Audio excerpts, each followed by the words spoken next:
മനുഷ്യന്റെ ആയുസ് എന്ന് പറയുന്നത് നിസ്സാരമാണ്. അത് ചാഞ്ഞു പോകുന്ന ഒരു നിഴലിന് തുല്യമാണ്. നിഴലിന് നീളം കൂടുകയും കുറയുകയും ചെയ്യുന്നത് പോലെ ആയുസിനെ ഏറ്റവും കൂടുതൽ ഉണ്ടെന്നുള്ളതേ ഉള്ളൂ. ഈ പ്രിയ പിതാവ് 87 വയസ്സോളം ലോകത്തിൽ ജീവിച്ചിരുന്നു. അതൊരു വലിയ സന്തോഷമാണ്. മനുഷ്യന്റെ ആയുസ് 70, ഏറെയായാൽ 80, അതിൽ കുറച്ചു കാലം കൂടെ ജീവിക്കാനുള്ള അവസരം ദൈവം നൽകുകയുണ്ടായി. ഈ പട്ടികയുടെ സൈഡിൽ വെള്ള പേപ്പറിൽ കറുത്ത മഷി കൊണ്ട് എഴുതിയിരിക്കുന്ന ചില വാക്കുകൾ. ഞാൻ നല്ലപോലെ പൊരുത് ഓട്ടം തികച്ചു വിശ്വാസം കണ്ടതിന്റെ അർത്ഥം ഞാൻ എന്റെ കോഴ്സ് കംപ്ലീറ്റ് ചെയ്തു. ഞാൻ ലോകത്തിൽ ജീവിച്ചിരുന്ന കാലം കൊണ്ട് എന്റെ കോഴ്സ് ഞാൻ കംപ്ലീറ്റ് ചെയ്തു. ഇനി ഇവിടെ കംപ്ലീറ്റ് ചെയ്യുവാൻ ഒരു കോഴ്സുമില്ല. കർത്താവിന്റെ അടുക്കിലേക്ക് പ്രവേശിച്ചു. എല്ലാ പെന്തക്കോസ്തുകാരും സ്വർഗത്തിൽ പോകണമെന്ന് നിർബന്ധമൊന്നുമില്ല. അങ്ങനെ ആരും തെറ്റിദ്ധരിക്കരുത്. പെന്തക്കോസ്തുകാർ അങ്ങനെ തെറ്റിദ്ധരിക്കരുത്. വീണ്ടും ജനിച്ചിരിക്കണം. നിങ്ങളുടെ പേര് സ്വർഗത്തിൽ ജീവന്റെ പുസ്തകത്തിൽ ഉണ്ടായിരിക്കണം. സാധാരണ നിലയിൽ ജീവന്റെ പുസ്തകത്തിൽ പേരില്ലാതെ, ശരിക്കും മാനസാന്തരപ്പെടാതെ, വീണ്ടും ജനിക്കാതെ രക്ഷയുടെ സന്തോഷവും അതിന്റെ പൂർത്തീകരണവും എന്താണെന്ന് മനസ്സിലാക്കാതെ സാധാരണ നിലയിൽ ജീവിച്ചാൽ നമ്മൾ ശേഷം മനുഷ്യരെ പോലെയാണ്. ചിന്തകന്മാരുടെ അഭിപ്രായം ഞാൻ പറയാം. ഒരു പ്രാവശ്യം ജനിക്കുന്ന ഒരു വ്യക്തി 2 പ്രാവശ്യം മരിക്കേണ്ടി വരും. എന്നാൽ 2 പ്രാവശ്യം ജനിച്ച ഒരു വ്യക്തിക്ക് ഒറ്റ മരണമേ ഉള്ളൂ. എന്താണ് അതിന്റെ അർത്ഥം? ഒരു പ്രാവശ്യമേ ജനിച്ചുള്ളൂ. ജഡപ്രകാരമുള്ള ജനനം, അമ്മയുടെ ഉദരത്തിൽ നിന്ന് ഈ ഭൂമിയിലേക്ക് പിറന്നു വീണ ജനനം, അങ്ങനെയുള്ളവർ 2 പ്രാവശ്യം മരിക്കേണ്ടി വരും. ശാരീരിക മരണവും അവർക്കുണ്ട്. ഏറ്റവും ഭയാനകമായ നിത്യമായ മരണമുണ്ട്. തീപ്പൊയ്യിലേക്ക് തള്ളിക്കളയുന്ന അന്ത്യനായകരുടെ ഫൈനൽ ജഡ്ജ്മെന്റ്. വെള്ള സിംഹാസനത്തിൽ ഇരുന്നു കൊണ്ട് ജീവന്റെ പുസ്തകത്തിൽ പേരില്ലാത്ത ആളുകളെ തീപ്പൊയ്കയിൽ തള്ളിക്കളയുന്ന 2ാമത്തെ മരണം. എന്നാൽ 2 പ്രാവശ്യം ജനിച്ച ആളുകൾ ജഡപ്രകാരവും ജനിച്ചു, ആത്മീകമായും ജനിച്ചു. അതിനാണ് വീണ്ടും ജനനം എന്ന് പറയുന്നത്. അങ്ങനെ ഉള്ളവർക്ക് ഒറ്റ മരണമേ ഉള്ളൂ, ശാരീരിക മരണം മാത്രം. അത് ഒരു ഉറക്കം ആണ്, ഉറക്കം പോലെയാണ്. അവർക്ക് ഒരിക്കലും നിത്യമായ മരണം സംഭവിക്കുന്നില്ല.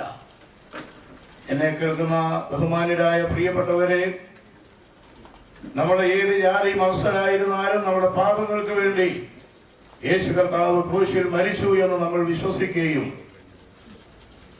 നമ്മുടെ പേര് സ്വർഗത്തിൽ ജീവന്റെ പുസ്തകത്തിൽ എഴുതി ചേർക്കത്തക്കവണ്ണം വീണ്ടും ജനനം പ്രാപിച്ച് ധന്യമായ ക്രിസ്തീയ ജീവിതം നയിക്കേണ്ടതാണ്. ഒരു വാക്കുകൂടെ പറഞ്ഞ എന്റെ വാക്കുകളെ ഇവിടെ അവസാനിപ്പിക്കാം.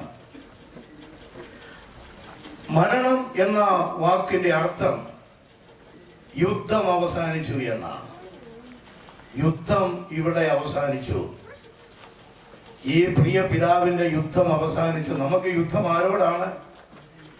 ജഡരക്തങ്ങളോടല്ല, സ്വർലോകത്തിലെ ദുഷ്ടാത്മസേനയായ സാത്താന്യ വ്യൂഹത്തോട്, പൈശാചിക ശക്തിയോടാണ് നമുക്ക് പോരാട്ടമുള്ളത്.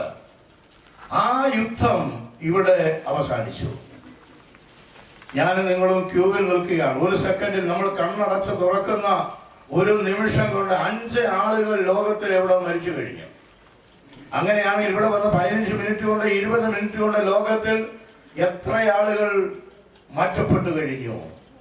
ഞാനും നിങ്ങളും ഈ ക്യൂവിൽ നിൽക്കുകയാണ്. ഞാൻ സാധാരണ പറയും, എൻ്റെ പിതാവ് മരിക്കുന്നത് എനിക്ക് 5 വയസ്സ് പ്രായമുള്ളപ്പോഴാണ്. എന്താ സംഭവിച്ചെന്ന് ശരിയായിട്ട് അറിയത്തില്ല. എന്റെ പിതാവിന്റെ ശവസംസ്കാരത്തിന് വേണ്ടി വീട്ടിൽ തന്നെ പെട്ടിയുണ്ടാക്കി. അതിന്റെ സൈഡിൽ ഇതുപോലെ വെള്ള പേപ്പറിൽ കറുത്ത മഷി കൊണ്ട് എഴുതി, ഇന്ന് ഞാൻ നാളെ നീയാണ്. ഒരു സന്ദേശം ഓരോ വ്യക്തികളും മരിക്കുമ്പോൾ ലോകത്തിന് കൊടുക്കുവാനുണ്ട്. ഇന്ന് ഞാൻ ആണെങ്കിൽ നാളെ നീയാണ്. നമുക്ക് വേണ്ടി എവിടെ ഒരു ശവപ്പെട്ടി ഒരുങ്ങിയിട്ടുണ്ട്. നമുക്ക് വേണ്ടി ഒരു കല്ലറ തുറക്കപ്പെടുവാനായിട്ട്, അതിന്റെ വാതിൽ തുറക്കാനായിട്ട് കാത്തിരിക്കുന്നുണ്ട്. എന്നാൽ പ്രിയമുള്ളവരെ, നമ്മൾ ഈ മരണത്തെ ഭയപ്പെടുന്നില്ല. ഇതിനപ്പുറമായി സ്വർഗം തുറന്ന് നമ്മുടെ കർത്താവിന്റെ അടുക്കിലേക്ക് പ്രവേശിക്കുന്ന ഭാഗ്യകരമായ പ്രത്യാശ ദൈവം നമുക്ക് തന്നിരിക്കുന്നു.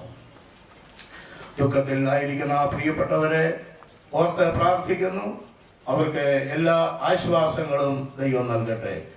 ഇന്ത്യൻ പെന്തക്കോസ്ത് സഭയുടെ കുമ്മനാട് ഡിസ്ട്രിക്റ്റിലുള്ള 65 സഭകൾ, 90-ലേറെ ശുശ്രൂഷകന്മാർ, അവരുടെ എല്ലാവരുടെയും ദുഃഖം, അനുശോചനം ഈ സമയത്തെ അറിയിക്കുന്നു. ദൈവം നമ്മെ ഓരോരുത്തരെയും അനുഗ്രഹിക്കട്ടെ. ദൈവത്തിന് മഹത്വം ഉണ്ടാകട്ടെ. എന്നെ കേൾക്കുന്ന ബഹുമാന്യരായ പ്രിയപ്പെട്ടവരെ, നമ്മുടെ ഏത് ജാതി മത്സരായിരുന്നാലും നമ്മുടെ പാപങ്ങൾക്ക് വേണ്ടി യേശു കർത്താവ് ക്രൂശിൽ മരിച്ചു എന്ന് നമ്മൾ വിശ്വസിക്കുകയും നമ്മുടെ പേര് സ്വർഗത്തിൽ ജീവന്റെ പുസ്തകത്തിൽ എഴുതി ചേർക്കത്തക്കവണ്ണം വീണ്ടും ജനനം പ്രാപിച്ച് ധന്യമായ ക്രിസ്തീയ ജീവിതം നയിക്കേണ്ടതാണ്. ഒരു വാക്കൂടെ പറഞ്ഞ എന്റെ വാക്കുകളെ ഇവിടെ അവസാനിപ്പിക്കാം. മരണം എന്ന വാക്കിന്റെ അർത്ഥം യുദ്ധം അവസാനിച്ചു എന്നാണ്. യുദ്ധം ഇവിടെ അവസാനിച്ചു. ഈ പ്രിയ പിതാവിന്റെ യുദ്ധം അവസാനിച്ചു. നമുക്ക് യുദ്ധം ആരോടാണ്? ജഡരക്തങ്ങളോടല്ല, സ്വർലോകത്തിലെ ദുഷ്ടാത്മസേനയായ സാത്താന്യ വ്യൂഹത്തോട്, പൈശാചിക ശക്തിയോടാണ് നമുക്ക് പോരാട്ടമുള്ളത്. ആ യുദ്ധം ഇവിടെ അവസാനിച്ചു. ഞാൻ നിങ്ങളും ക്യൂവിൽ നിൽക്കുകയാണ്. ഒരു സെക്കൻഡിൽ നമ്മൾ കണ്ണടച്ച് തുറക്കുന്ന ഒരു നിമിഷം കൊണ്ട് 5 ആളുകൾ ലോകത്തിൽ എവിടെ മരിച്ചു കഴിഞ്ഞു. അങ്ങനെയാണെങ്കിൽ ഇവിടെ വന്ന് 15 മിനിറ്റ് കൊണ്ട് 20 മിനിറ്റ് കൊണ്ട് ലോകത്തിൽ എത്ര ആളുകൾ മാറ്റപ്പെട്ടു കഴിഞ്ഞു. ഞാനും നിങ്ങളും ഈ ക്യൂവിൽ നിൽക്കുകയാണ്. ഞാൻ സാധാരണ പറയും, എന്റെ പിതാവ് മരിക്കുന്നത് എനിക്ക് 5 വയസ്സ് പ്രായമുള്ളപ്പോഴാണ്. എന്താ സംഭവിച്ചെന്ന് ശരിയായിട്ട് അറിയത്തില്ല. എന്റെ പിതാവിന്റെ ശവസംസ്കാരത്തിന് വേണ്ടി വീട്ടിൽ തന്നെ പെട്ടിയുണ്ടാക്കി. അതിന്റെ സൈഡിൽ ഇതുപോലെ വെള്ള പേപ്പറിൽ കറുത്ത മഷി കൊണ്ട് എഴുതി, ഇന്ന് ഞാൻ നാളെ നീയാണ്. ഒരു സന്ദേശം ഓരോ വ്യക്തികളും മരിക്കുമ്പോൾ ലോകത്തിന് കൊടുക്കുവാനുണ്ട്. ഇന്ന് ഞാൻ ആണെങ്കിൽ നാളെ നീയാണ്. നമുക്ക് വേണ്ടി എവിടെ ഒരു ശവപ്പെട്ടി ഒരുങ്ങിയിട്ടുണ്ട്. നമുക്ക് വേണ്ടി ഒരു കല്ലറ തുറക്കപ്പെടുവാനായിട്ട്, അതിന്റെ വാതിൽ തുറക്കാനായിട്ട് കാത്തിരിക്കുന്നുണ്ട്. എന്നാൽ പ്രിയമുള്ളവരെ, നമ്മൾ ഈ മരണത്തെ ഭയപ്പെടുന്നില്ല. ഇതിനപ്പുറമായി സ്വർഗം തുറന്ന് നമ്മുടെ കർത്താവിന്റെ അടുക്കിലേക്ക് പ്രവേശിക്കുന്ന ഭാഗ്യകരമായ പ്രത്യാശ ദൈവം നമുക്ക് തന്നിരിക്കുന്നു. ദുഃഖത്തിൽ ആയിരിക്കുന്ന പ്രിയപ്പെട്ടവരെ ഓർത്ത് പ്രാർത്ഥിക്കുന്നു. അവർക്ക് എല്ലാ ആശ്വാസങ്ങളും ദൈവം നൽകട്ടെ. ഇന്ത്യൻ പെന്തക്കോസ്ത് സഭയുടെ കുമ്മനാട് ഡിസ്ട്രിക്റ്റിലുള്ള 65 സഭകൾ, 90-ലേറെ ശുശ്രൂഷകന്മാർ, അവരുടെ എല്ലാവരുടെയും ദുഃഖം, അനുശോചനം ഈ സമയത്തെ അറിയിക്കുന്നു. ദൈവം നമ്മെ ഓരോരുത്തരെയും അനുഗ്രഹിക്കട്ടെ. ദൈവത്തിന് മഹത്വം ഉണ്ടാകട്ടെ. വിലപ്പെട്ട സമയങ്ങൾ നമ്മോട് ഒരുമിച്ച് ചിലവഴിച്ച ബന്ധപ്പാടുകളുടെ നടുവിൽ നമ്മുടെ മധ്യ കടന്നു വന്ന ഈ വാത്സല്യ ഭവനത്തോടുള്ള ബന്ധത്തിൽ അവരുടെ പ്രത്യാശയും അനുശോചന വാക്കുകളും ഓർപ്പിക്കുന്ന കർത്തൃദാസന്മാരെല്ലാവരെയും നന്ദിയോടെ ഓർക്കുന്നു. തുടർന്ന് ഈ സഭയുടെ മുൻ ശുശ്രൂഷകനും കർത്താവിൽ പ്രസിദ്ധനുമായ ഭാഷസിയ തോമസ് അവர்கள் ചില വാക്കുകൾ. ദൈവത്തിന് നാമം വാഴ്ത്തപ്പെടുമാറാകട്ടെ. ഈ ഫ്യൂണറൽ സർവീസ് കണ്ടക്ട് ചെയ്യുന്ന കർത്താവിന്റെ വിലപ്പെട്ട കൃത്യം കുമ്പനാട് സെന്ററിന്റെ വൈസ് പ്രസിഡന്റായി ഭരിച്ചുകൊണ്ടിരിക്കുന്ന ഫാസ്റ്റർ എം ജി ജോൺ, ആദരണീയരായ ദൈവഭക്തന്മാർ, ഈ കുടുംബത്തിൽ ബഹുമാനിയ ബാബു പാസ്റ്റർ കുടുംബം കുടുംബാംഗങ്ങൾ കൂടി വന്ന എല്ലാവർക്കും യേശുക്രിസ്തുവിന്റെ നാമത്തിൽ സ്നേഹവന്ദനം ഈ സമയത്ത് അറിയിക്കുന്നു. 7 കൊല്ലങ്ങൾക്ക് മുമ്പ് ഈ സഭയുടെ ശുശ്രൂഷയിലായിരിക്കാൻ എളിയവർക്ക് ദൈവം അവസരമൊരുക്കി. ആ 3 വർഷങ്ങൾ ഈ പിതാവുമായി മാതാവ് തലമുറകളെല്ലാവരുമായി വളരെ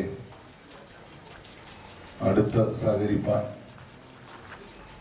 ഒരുമിച്ച് ആരാധിപ്പാൻ, അവരുടെ സ്നേഹമറിയ വാക്കുകൾ, പ്രാർത്ഥനകൾ, കൂട്ടായ്മകളെല്ലാം അടിയങ്ങൾക്കും വളരെ ആശ്വാസമായിരിക്കാൻ ദൈവം സഹായിച്ചു.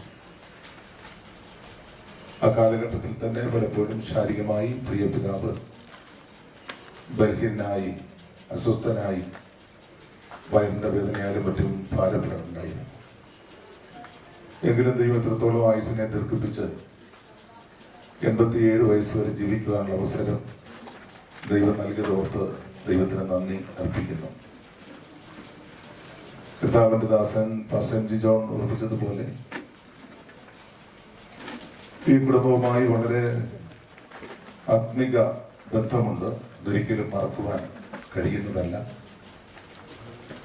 കർത്താവിന്റെ ദാസൻ ബാബു പാസ്റ്റർ പിതാവിന്റെ മരണം അന്ന് തന്നെ വിളിച്ചറിയിച്ചു. ഈ കുടുംബത്തിന്റെ ആശ്വാസത്തിനായി പ്രാർത്ഥിപ്പാൻ, പഴയ ഓർമ്മകൾ ഒക്കെ ഓർത്ത് ദൈവത്തെ സ്തുതിപ്പാൻ ഇടയായി തീർന്നു. മരണം ഒരു യാഥാർത്ഥ്യമാണ്. എന്നാൽ സമയം നമുക്ക് നിശ്ചയമില്ല.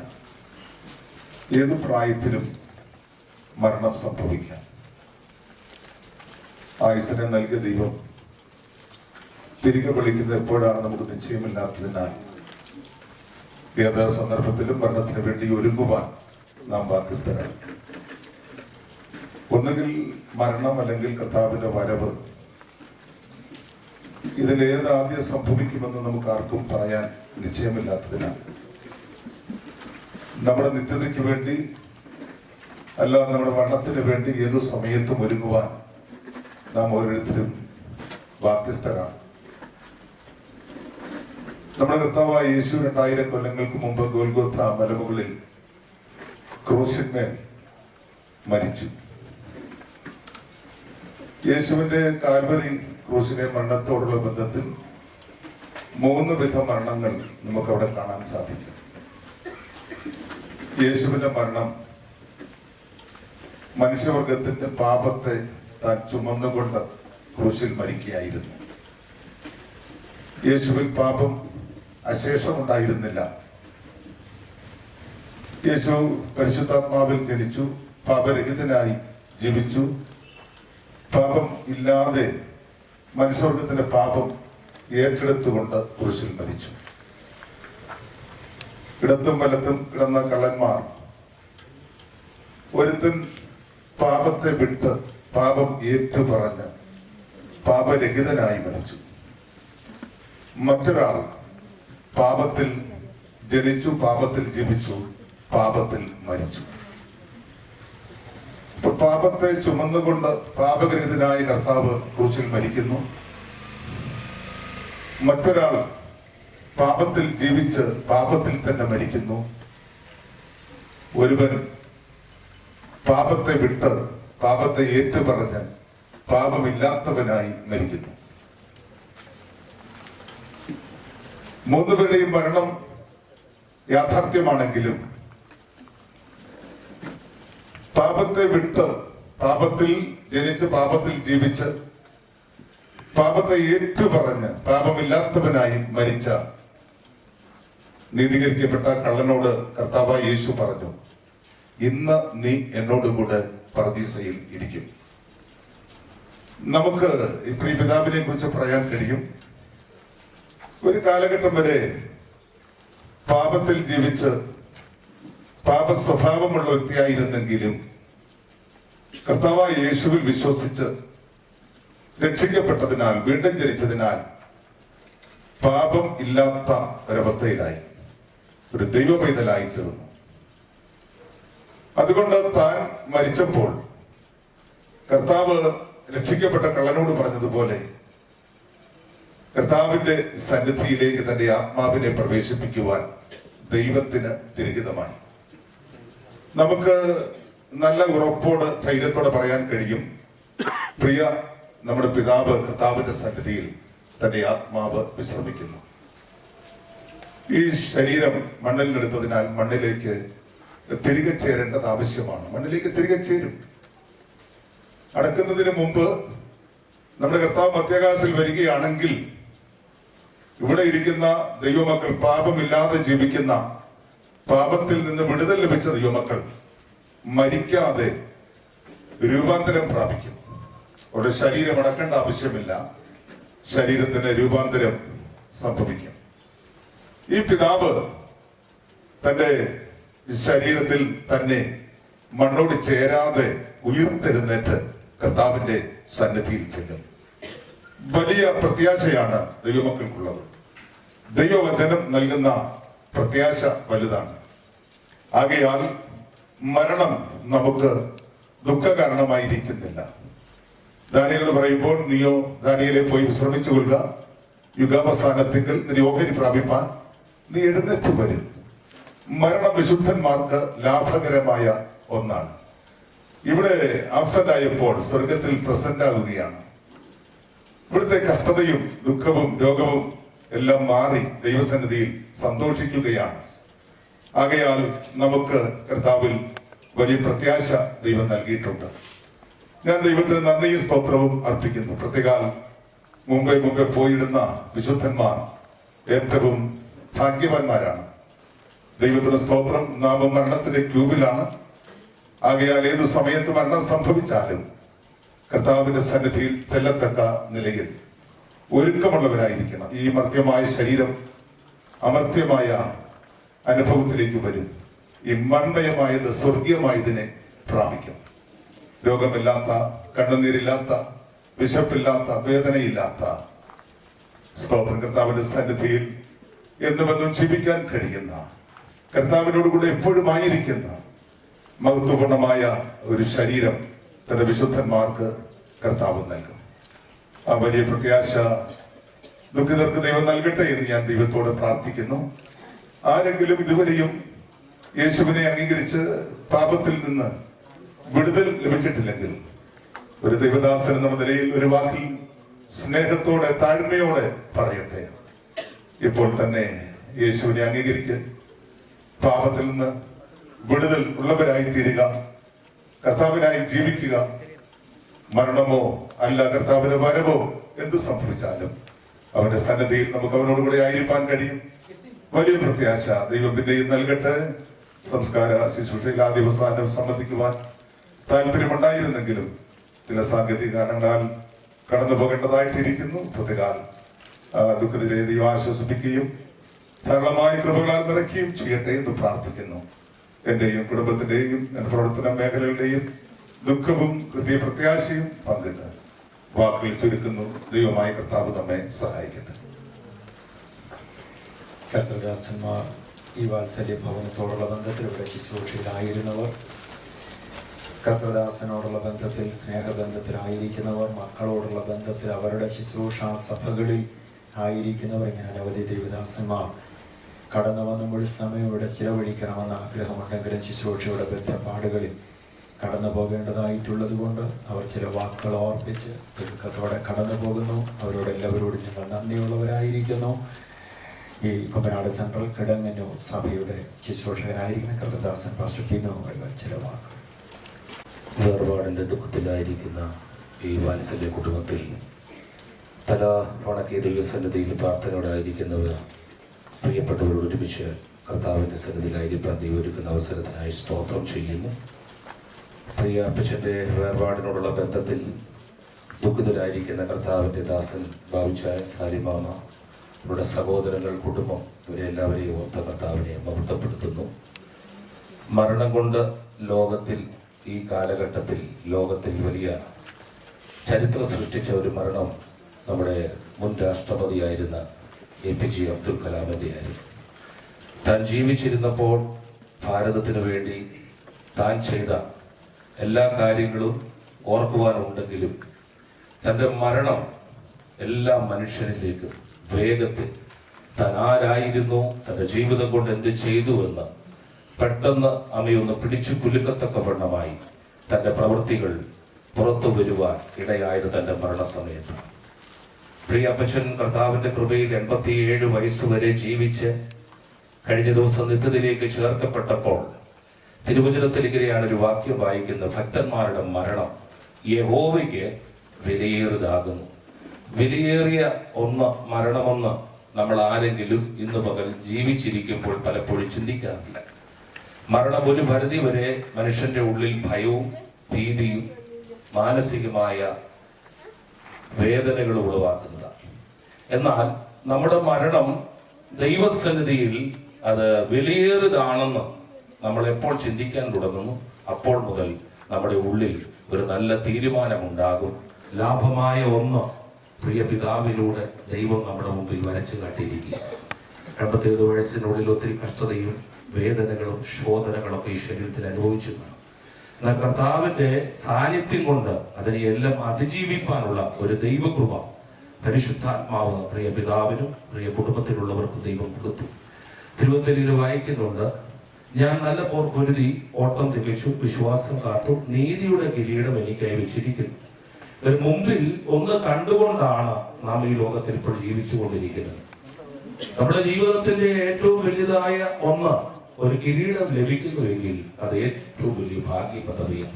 മരിച്ച് താൻ ഭൂമിയിൽ നിന്ന് മാറ്റപ്പെടുവാൻ തുടങ്ങുന്നതിന് മുമ്പ് തന്നെ സ്വീകരിപ്പാനായി പിതാവിന്റെ വലതുഭാഗത്ത് പുത്രനായ യേശു ക്രിസ്തു എഴുന്നേറ്റ് നിന്നുകൊണ്ട് തന്നെ സ്വീകരിക്കുന്നതായ ഒരു കാഴ്ച സ്തെഫാനോസ് കണ്ടു.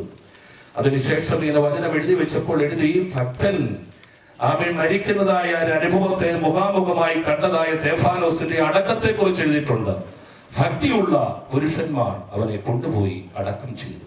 അല്പസമയങ്ങൾ കഴിയുമ്പോൾ ഈ കഴിഞ്ഞ നാളുകളിൽ ഈ ദേശത്ത് കർത്താവിന് വേണ്ടി നിന്ന പ്രിയ പിതാവിന്റെ കാലുകൾ ഇപ്പോൾ ചലിക്കുന്നില്ല, കൈകൾ ചലിക്കുന്നില്ല, കണ്ണുകൾ തുറന്നിട്ടില്ല, ചെവികൾ അടഞ്ഞിരിക്കും. എന്നാൽ ഇതിനപ്പുറമായി ഒന്നിനു വേണ്ടി പ്രത്യാശിച്ചുകൊണ്ട് അല്പസമയങ്ങൾ കഴിയുമ്പോൾ ഭക്തന്മാരായിരിക്കുന്ന കർത്തുദാസന്മാർ അവർക്ക് ദൈവം കൊടുത്ത നിയോഗപ്രകാരം ആമിനായിരിക്കുന്നതായ ദേശത്ത് കർത്താവിന്റെ സന്നിധിയിൽ മാതൃകയോട് ഒരു നല്ല യാത്രയയപ്പ് കൊടുക്കുന്നതിന്റെ പിന്നിൽ ഒരു നല്ല ഉയർപ്പുണ്ട് എന്നുള്ള പ്രത്യാശ ഇന്ന് പകൽ ഇവിടെ ഇരിക്കുന്ന എല്ലാവരിലും ഉണ്ട്. നാം ഇന്ന് പകൽക്കാലം ഒരുമിച്ച് കൂടിയിരിക്കുന്നത് ആമി അല്പസമയം കഴിയുമ്പോൾ ആമി മാറി പലയിടങ്ങളിലേക്ക് പോകുവാൻ വേണ്ടിയാണ്. നാം പലയിടങ്ങളിലേക്ക് അല്പസമയം കഴിയുമ്പോൾ മാറിപ്പോയാലും വീണ്ടും നമ്മൾ ഒരുമിച്ച് കൂടും എന്നുള്ളതായ പ്രത്യാശ വിട്ടുകളയാതെ നമ്മൾ ഒരുമിച്ച് കൂടും, പിന്നെ മാറിപ്പോകും, വീണ്ടും ഒരുമിച്ച് കൂടും. അതിനായി ഒരു പ്രത്യാശയുടെ ഒരു നല്ല അനുഭവത്തിൽ നമുക്ക് എല്ലാവർക്കും ജീവിപ്പാൻ പരിശുദ്ധനായ ദൈവം ഈ ലോകത്തിലെ ആയുസ് ക്ഷണികമെങ്കിലും ആമീൻ നമ്മുടെ ആയുസിന്റെ ഉള്ളിൽ കർത്താവിന് വേണ്ടി ശക്തമായി നിൽക്കുവാൻ ദൈവം നമ്മെ സഹായിക്കട്ടെ. മോശപാടി സഹോദരനായ ഗുരുവിന്റെ മരണത്തോടുള്ള ഒരു മനുഷ്യന്റെ ആയുസ് 70 സംവത്സരം, ഏറെയായാൽ 80 സംവത്സരം. ഇത് പാടിയ മോശയ്ക്ക് 120 വയസ്സ് ദൈവം ഭാഗ്യം കൊടുത്തു. അങ്ങനെയെങ്കിൽ നമ്മുടെ ജീവിതത്തിൽ പ്രത്യാശയോട് ജീവിച്ച് ദൈവം തരുന്ന ആയുസ് എത്രയുണ്ടോ അത് ദൈവനാമ മഹത്വത്തിനായി കർത്താവ് നമ്മെ ഉപയോഗിക്കട്ടെ. പ്രിയ ഭാവിച്ച നല്ല മാതൃക പ്രിയ കുഞ്ഞുങ്ങൾക്ക്, പ്രിയ ഭാവിച്ചായ പ്രിയപ്പെട്ടവർക്ക് എപ്പോഴും സന്തോഷിക്കാനുള്ളതായ ഒരു നല്ല ക്രമീകരണമാകിയാൽ ഞാൻ ദൈവത്തെ സ്തുതിക്കുന്നു. ഞാൻ ഇടക്കാലം ആമി സ്വത്ര വിദേശത്തേക്ക് പോയ സമയത്ത് ഞാൻ ശുശ്രൂഷിക്കുന്ന സഭയിൽ പ്രിയ ഭാവിച്ചായ സാലിമാമയും കടന്നു വന്ന് ആമീനോടത്തെ ശുശ്രൂഷയിൽ നേതൃത്വം കൊടുക്കുവാൻ ശുശ്രൂഷിക്കാനുള്ളതായ അവസരങ്ങൾ കർത്തദാസനിലൂടെ കർത്താവോട് ചെയ്തെടുത്തു.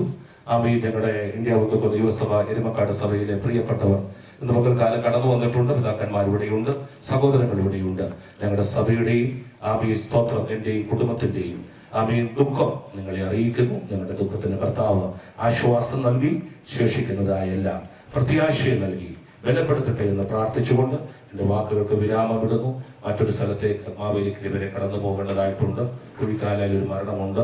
ഈ 2 കാര്യമുള്ളത് കൊണ്ട് ഞാനിപ്പോൾ മടങ്ങിപ്പോകുന്നു. നിങ്ങളുടെ ദുഃഖത്തിൽ ഞാൻ പങ്കുചേരുന്നു. കർത്താവ് നിങ്ങളെ ആശ്വസിപ്പിക്കുമാറാകട്ടെ.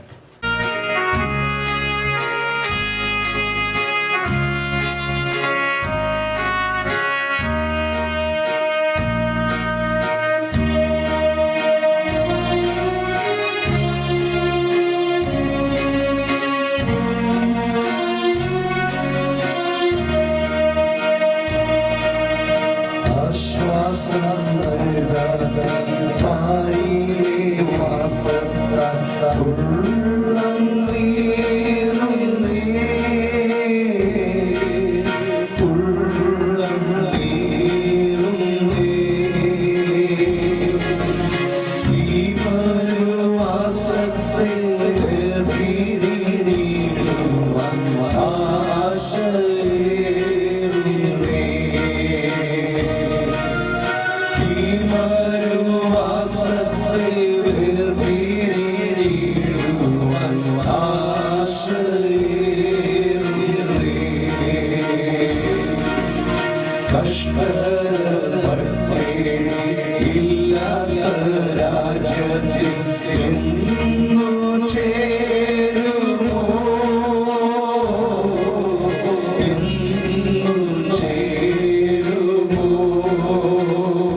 വേദനയെ അതിജീവിക്കുവാൻ, ആശ്വാസം അനുഭവിപ്പാൻ ദൈവമക്കൾക്ക് ദൈവം നൽകിയിരിക്കുന്ന ഒരു വലിയ അനുഗ്രഹീതമായ ഉപാധിയാണ് ഗാനശുശ്രൂഷ. തിരുവഴുത്തിൽ പരിശോധിച്ചാൽ എബ്രായ കാവ്യങ്ങൾ അങ്ങനെ അവർ പാടിയ ഗാനങ്ങളാണെന്നറിയുവാൻ കഴിയും. ഈ ശുശ്രൂഷയിൽ വളരെ അനുഗ്രഹീതമായ ഗാനങ്ങളിലൂടെ ജനത്തിന്, വാത്സല്യ കുടുംബാംഗങ്ങൾക്ക് ആശ്വാസം നൽകുന്ന അനുഗ്രഹീതമായ ഗായക സംഘത്തെ ഓർത്ത് ദൈവത്തിന് സ്തോത്രം ചെയ്യുന്നു.